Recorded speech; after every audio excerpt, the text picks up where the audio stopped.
Hello friends, welcome to तोशिप tutorials where success is habit. आज मैं आप सबके लिए एक बहुत ही बड़ी खबर लेकर आया हूं दोस्तों। सिविल इंजीनियरिंग स्टूडेंट्स जो डिग्री लेवल यूनिवर्सिटी में पढ़ाई कर रहे हैं, तोशिप ट्यूटोरियल ऐप के ऊपर उनके लिए एक नया कोर्स लॉन्च हो रहा है जिसका नाम है स्ट्रक्चरल एनालिसिस। जी हां दोस्तों, बहुत ज्यादा स्टूडेंट्स की तरफ से डिमांड आने की वजह से हमने इस कोर्स को फाइनली अब लॉन्च कर दिया है। तोशिप ट्यूटोरियल ऐप को आपको बस गूगल प्ले स्टोर या फिर एप्पल ऐप स्टोर से डाउनलोड करके इंस्टॉल कर लेना है और वहां पर आपको मिलेगा यूनिवर्सिटी लेवल का स्ट्रक्चरल एनालिसिस सब्जेक्ट का पूरा पूरा रेडीमेड स्टडी कंटेंट। आपको बस उस कोर्स में एनरोल हो जाना है दोस्तों। तो आज हम उसके बारे में इंट्रोडक्शन लेंगे दोस्तों कि what is mean by structural analysis और उसका क्या एप्लीकेशन है, कौन कौन से उसमें इंपॉर्टेंट टर्मिनोलॉजीज हैं जिनके बारे में हमें पहले से समझ लेना जरूरी है। तो दोस्तों शुरू करते हैं आज के इस वीडियो को। अगर आपको हमारा वीडियो इंफॉर्मेटिव जरूर लगता है तो लाइक करके हमें मोटिवेट करिए, चैनल को सब्सक्राइब करिए और तोशिप ट्यूटोरियल ऐप पर जाकर स्ट्रक्चरल एनालिसिस कोर्स में एनरोल हो जाइए। तो दोस्तों सबसे पहली बात, स्ट्रक्चरल एनालिसिस ये सब्जेक्ट क्या चीज है, तो आपको मैं बताता हूं दोस्तों कि ये स्ट्रक्चरल बिहेवियर को स्टडी करने का एक सब्जेक्ट है जो आप लोगों को स्टेप वाइज अलग अलग लेवल पर इंट्रोड्यूस करवाया जाता है। फर्स्ट ईयर में आप सीखते हैं इंजीनियरिंग मैकेनिक्स, बहुत ही बेसिक कॉन्सेप्ट्स वहां पर आपको बताए जाते हैं। फोर्सेस क्या होते हैं, इक्विलिब्रियम क्या होता है, जिसको हम अभी वापस से यहाँ पर रिवाइज करने वाले हैं दोस्तों, इसके लिए घबराने की कोई बात नहीं है।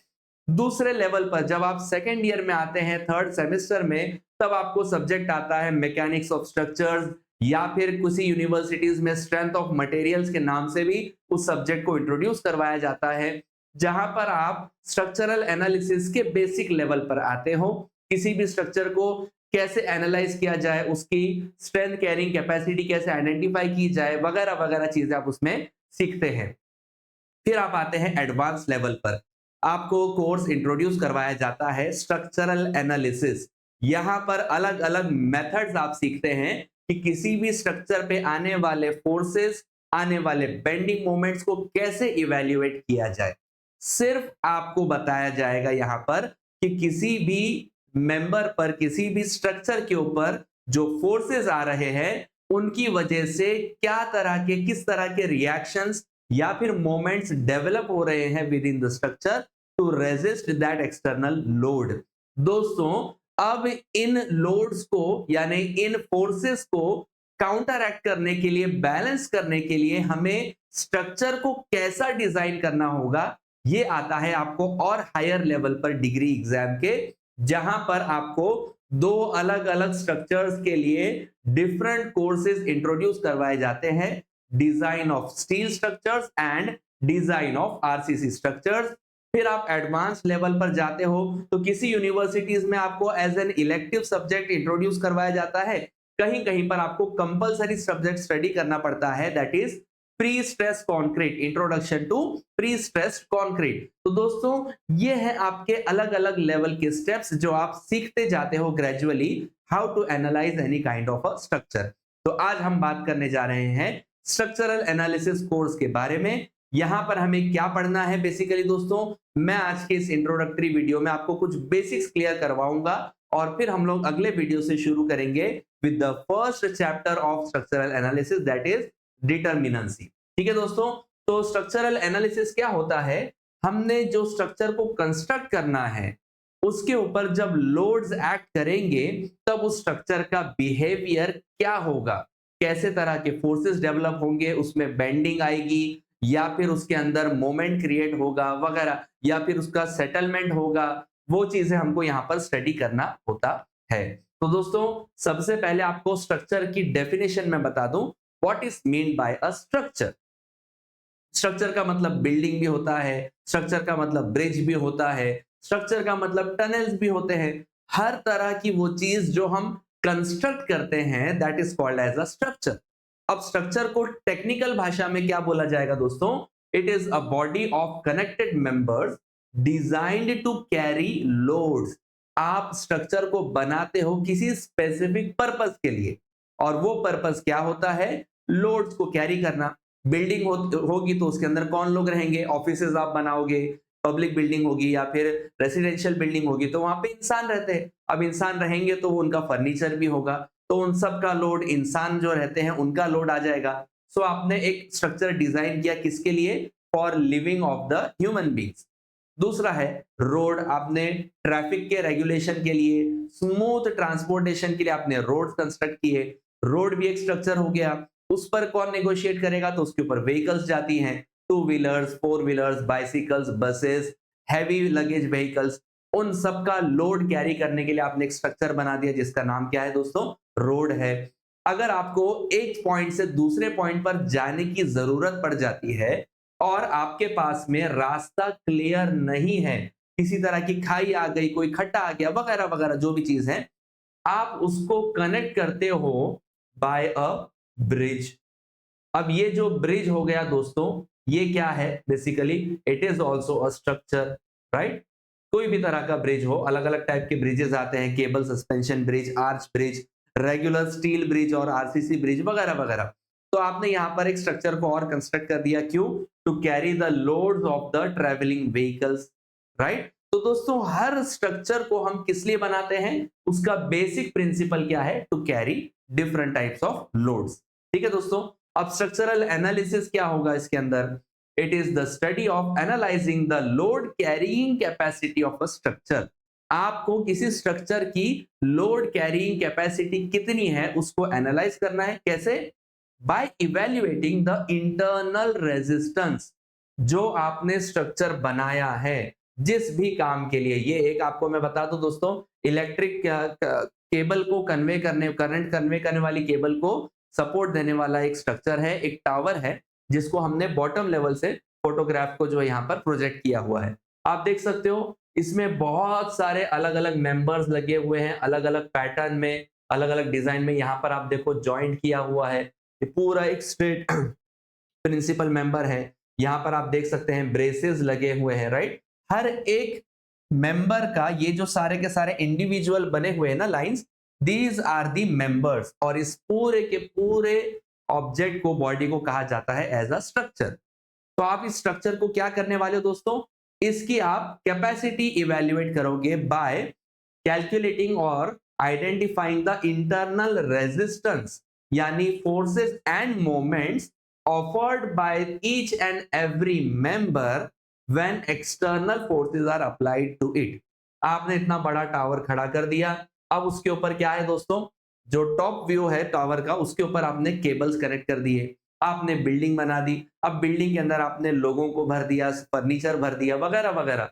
तो ये सब जो लोड्स अप्लाई हो रहे हैं आपके स्ट्रक्चरल फ्रेम के ऊपर, इनको रेजिस्ट, इनको काउंटर बैलेंस करने के लिए जो इंटरनल रेजिस्टेंस यानी इंटरनल फोर्सेस, रिएक्टिव फोर्सेस या फिर रिएक्टिव मोमेंट्स जो जनरेट होते हैं, उनका कैलकुलेशन करके हम एनालाइज करते हैं कि हमारे इस स्ट्रक्चर में लोड कैरी करने की कैपेसिटी है या नहीं है। तो दोस्तों स्ट्रक्चरल एनालिसिस जो सब्जेक्ट है आपका भी यहाँ पर, इसमें हम सिर्फ और सिर्फ आने वाले लोड्स और मोमेंट्स को कैलकुलेट करेंगे। कंक्लूजन पे आना वेदर दिस इज सेफ और नॉट, ये लेवल जो है स्टडी का आप आगे के लेवल के ऊपर, आगे के स्टेज पर पढ़ने वाले हो। ठीक है। अब इसका ऑब्जेक्टिव क्या है, what are the basic requirements of this study. तो safety, strength, ensure that the structure can carry expected loads without compromising. दोस्तों विदाउट कॉम्प्रोमाइजिंग या कोलैप्सिंग का मतलब यह है आपका स्ट्रक्चर पर जो भी लोड आ रहा है वो एकदम रिजिड वे में उसने बेयर करना चाहिए। ऐसा नहीं होना चाहिए कि भाई स्ट्रक्चर लोड तो ले रहा है लेकिन वो उसकी वजह से मूवमेंट में है। ठीक है। लिफ्ट आप मानकर चलो, लिफ्ट में जब भी हम किसी भी बिल्डिंग के ऊपर या नीचे जाते हैं ना, आप उसमें थोड़ा सा ऐसे जर्क देने की कोशिश करो, लिफ्ट को अपने बॉडी वेट से झटका देने की कोशिश करो, लिफ्ट क्या होती है, मूव होती है। ऑल्दो हमको पता है कि ये लिफ्ट कोलैप्स नहीं होगी, लेकिन उस मूवमेंट से थोड़ी देर के लिए हमारे दिल के अंदर क्या आ जाती है दोस्तों, डर पैदा हो जाता है, घबराहट आ जाती है, राइट। अगर आपने ऐसा कहीं पर भी लिफ्ट को मूव करा और बाकी लोग जो खड़े हैं लिफ्ट में उनको पता नहीं, तो क्या हो जाएगा, उन लोग को क्या हो जाएगा दोस्तों, टेक्निकल भाषा में हम बोलेंगे वो डर जाएंगे, राइट।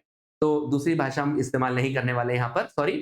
तो दोस्तों यहाँ पर क्या हो रहा है, आपको एक ऐसा स्ट्रक्चर बनाना है जो आपको सेफ लगे, विदाउट कोलैप्सिंग और विदाउट कॉम्प्रोमाइजिंग, वो क्या कर सके, लोड्स को बेयर कर सके। Then it should be stiff enough, उसकी सर्विस एबिलिटी होनी चाहिए सफिशिएंटली, डिफ्लेक्शंस वाइब्रेशंस जो है उसके एक्सेप्टेबल लिमिट में होना चाहिए, जो लोगों को नॉर्मली ज्यादा महसूस ना हो। ठीक है दोस्तों, स्टेबिलिटी होनी चाहिए आपके स्ट्रक्चर की, इसके लिए भी हम स्ट्रक्चरल एनालिसिस को स्टडी करते हैं। That the structure should maintain equilibrium. अब इक्विलिब्रियम क्या है हम अगले स्लाइड में देखने वाले दोस्तों, घबराने की बात नहीं। Then comes the economy. इन सब चीजों को, सेफ्टी और वी कैन से स्टेबिलिटी और रिजिडिटी, स्टिफनेस को हम बोलेंगे रिजिडिटी, इन तीनों चीजों को विद इन अफोर्डेबल कॉस्ट, परवडेबल कैश के अंदर हम लोग कैसे इसको क्रिएट कर सकते हैं, स्ट्रक्चर को कंस्ट्रक्ट कर सकते हैं। This is also a part of your structural analysis objective. ठीक है दोस्तों, बेसिकली क्या है, देखो मैंने यहाँ पे समराइज किया हुआ है।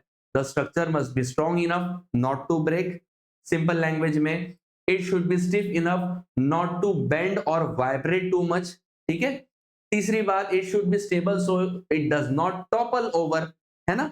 और लास्ट में, all these things are done in an economical manner by selecting proper material for that structure. Eiffel tower को आप कंक्रीट का उस जमाने में अगर बनाने जाते तो उतनी इंजीनियरिंग तभी डेवलप नहीं हुई थी। इंजीनियरिंग डेवलप नहीं हुई थी का मतलब ये दोस्तों, वहां पर उस टाइम पर, उस साल में जब आईफिल टावर बना था, तब वहां पर कोई भी एडवांस्ड कंस्ट्रक्शन मेथोडोलॉजी और टेक्निक्स नहीं अवेलेबल थे, इसीलिए उसको स्टील की तरह से स्ट्रक्चर को बनाया गया। तो दोस्तों, हमें क्या करना है, हर स्ट्रक्चर के लिए प्रॉपर मटेरियल का सिलेक्शन करना है to make it very much economical. ठीक है, ये है आपके बेसिक्स। अब स्ट्रक्चर के टाइप्स क्या होते हैं दोस्तों, ट्रसेस होते हैं। ट्रस एक स्ट्रक्चर होता है जिसको एक्सियल मेंबर्स जिसके अंदर जो है कनेक्टेड होते हैं। Then come the beams and frames. Axial member का मतलब ये होता है दोस्तों कि एक मेंबर है जिसका विड्थ और डेप्थ उसकी लेंथ के मुकाबले में बहुत छोटे छोटे होते हैं ना। ये विड्थ आप देख रहे हो, लंबाई जितना मैंने बनाया है उसके हिसाब से उसकी विड्थ क्या है, काफी कम है। तो दोस्तों इसमें क्या होता है, जो लोड आते हैं वो मेंबर के लॉन्जिट्यूडिनल एक्सिस पर काम करते हैं। अब ये लॉन्जिट्यूडिनल एक्सिस के जो फोर्सेस हैं हम इनको बोलते हैं एक्सियल फोर्सेस। एक्सियल फोर्सेस के दो टाइप है, एक होते हैं टेंसाइल एक्सियल फोर्स और दूसरे होते हैं कॉम्प्रेसिव एक्सियल फोर्स। ठीक है दोस्तों, तो आपके स्ट्रक्चर को बनाने वाले जो मेंबर, जो स्ट्रक्चर, जो आपके स्ट्रक्चर के जो बेसिक वी कैन से जो फॉर्मेट है वो है ट्रसेस, जिसके अंदर एक्सियल मेंबर्स कनेक्टेड होते हैं। Then come beams and frames. यहां पर भी बीम्स और फ्रेम्स में जो मेंबर्स कनेक्ट होते हैं दोस्तों, उनके ऊपर जो आने वाला लोड होता है वो ट्रांसवर्स होता है। ट्रांसवर्स का मतलब मेंबर के लॉन्जिट्यूडिनल एक्सिस को परपेंडिकुलर होता है। ठीक है दोस्तों, तो इसको हम बोलते हैं क्या, बीम एंड फ्रेम। तीसरे टाइप होते हैं आर्चेस, जिनका वर्किंग एक्शन अलग होता है। इसके ऊपर एक अलग चैप्टर हम स्टडी करेंगे स्ट्रक्चरल एनालिसिस के अंदर, कि वो जो है किस तरह से एक्ट करता है, बिहेव करता है। और केबल सस्पेंशन ब्रिजेस जो होते हैं, केबल्स एंड सस्पेंशन, जो एग्जैक्टली अपोजिट कर्वेचर पे काम करते हैं। मतलब जो भी कर्व्ड फिगर होगा वो दोनों भी हम अपनी बेनिफिट के लिए इस्तेमाल कर सकते हैं। Either it might be in convex shape और it might be concave shape. Convex shape कब आता है, जब हम आर्चेस की बात करते हैं, और कॉनकेव शेप तब आता है जब हम केबल्स की बात करते हैं दोस्तों। And last one comes the thin shell type of, यानी thin plates type of structures.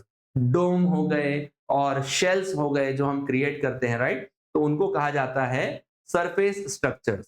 ठीक है, प्लेट्स एंड शेल्स, इनकी भी स्टडी हम लोग करते हैं। These all are different types of structures. अब दोस्तों लोड्स कौन कौन से आते हैं स्ट्रक्चर के ऊपर। सबसे पहला बेसिक, ये इंडियन स्टैंडर्ड कोड के हिसाब से डिस्क्राइब किए हुए हैं, the dead load, permanent load, यानी self weight of the structure itself. ऐसी चीजों का वेट जो स्ट्रक्चर में से कभी नहीं मूव होने वाले। बेसिकली दोस्तों अगर मैं आपको फ्लैशबैक में लेकर जाऊं तो देखिए, ये हमने एक ट्रस, ये एक टावर देखा था। टावर का जो एक एक मेंबर कनेक्टेड है ना, ये मेंबर को हम निकालेंगे नहीं क्योंकि it is part of the structure. तो इन सारे मेंबर्स को, ऑब्वियसली ये तो लोखंड का है, स्टील का है, तो इन सारे मेंबर्स का जो लोड है, जो आपके ग्रेविटेशन पर एक्ट कर रहा है, that is called as the dead load of the structure. I hope आपको समझ में आ गया होगा। बिल्डिंग की अगर हम बात करें तो बिल्डिंग में क्या होते हैं, हमारे कॉलम्स होते हैं, बीम होते हैं, स्लैब होता है, राइट। इसकी तो हमें बेसिक जरूरत है। दीवारें हम लोग कंस्ट्रक्ट करते हैं by using some kind of concrete blocks और एरिएटेड कंक्रीट ब्लॉक्स या फिर ब्रिक्स या फिर पार्टीशन के जो शीट्स आते हैं, सीमेंट प्लाई शीट्स, जो भी हम मेंबर इस्तेमाल कर रहे हैं, मटेरियल इस्तेमाल कर रहे हैं, जिसको हमने एक बार इंस्टॉल कर दिया, फिक्स कर दिया, उसके बाद हम उसको कभी नहीं निकालने वाले, उन सब मटेरियल्स का, उन सब मेंबर्स का जो लोड आता है, that is called as the dead load of the structure. ठीक है। Then comes the live load और द मूविंग लोड। लोग रह रहे हैं, अब देखो मैं यहाँ पर आपके सामने खड़ा हूं, इधर से उधर मूव हो रहा हूं, so basically I am a live load. Furniture होता है हमारे घर का, जिसको हम एक जगह से दूसरी जगह पर रख सकते हैं। तो बेसिकली दोस्तों, ये जो हम मूवमेंट कर रहे हैं चीजों का इधर से उधर, उनकी वजह से जो आप स्ट्रक्चर पे बात कर रहे हो, जैसे हम लोग अगर अपने फ्लोर पर खड़े हैं, तो ऑब्वियसली ये फ्लोर हमसे नीचे रहने वाले लोगों के लिए क्या है, स्लैब है, it is a structural member. तो हम जो भी फर्नीचर को अपने फ्लोर पर भी मूव कर रहे हैं ना, वो नीचे वालों के स्लैब के ऊपर उसका जो लोड का स्ट्रेस आ रहा है। लाइकवाइज ब्रिजेस हो गए, ब्रिज के ऊपर क्या होता है, मूविंग लोड, जो गाड़ियां इधर से उधर ट्रेवल कर रही है, व्हीकल्स, जो व्हीकुलर ट्रैफिक मूव हो रहा है, तो उन व्हीकल्स की वजह से एक लोड ट्रेवल हो रहा है ऑन द ब्रिज। तो ब्रिज का खुद का जो सेल्फ वेट है, उसके स्लैब का, उसके पियर्स का, उसके बेरिंग प्लेट्स वगैरह का, दैट इज डेड लोड। उसके ऊपर, ब्रिज के ऊपर जो गाड़ियां मूव हो रही हैं, उनका होता है लाइव लोड। तीसरा होता है दोस्तों विंड लोड। जो हवा चलती है, it has some kind of velocity. आपको भी पता होगा कि अगर हवा की रफ्तार बढ़ जाए, एटमॉस्फेरिक विंड की अगर प्रेशर बढ़ जाए, तो तूफान आने का क्या हो जाता है, अनाउंसमेंट हो जाता है, लोग घरों में रह जाते हैं, क्योंकि हवा के अंदर ऐसा प्रेशर रहता है कि वो किसी भी स्ट्रक्चर के ऊपर क्या कर सकता है, इंपैक्ट ला सकता है।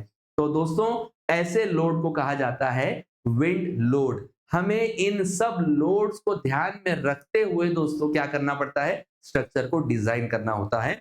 Last one comes the earthquake और द सीस्मिक लोड। जब भी कभी अर्थ के टेक्टोनिक प्लेट्स में मूवमेंट होती है, एक स्ट्रॉन्ग वाइब्रेशन क्रिएट होता है जो हमारे स्ट्रक्चर्स को डैमेज कर सकता है दोस्तों। That load is called as earthquake load. इसकी भी स्टडी अब मैंडेटरी, कंपलसरी कर दी गई है for study of different kind of structures. तो दोस्तों, आज के इस वीडियो में हमने इतना इंट्रोडक्शन देख लिया।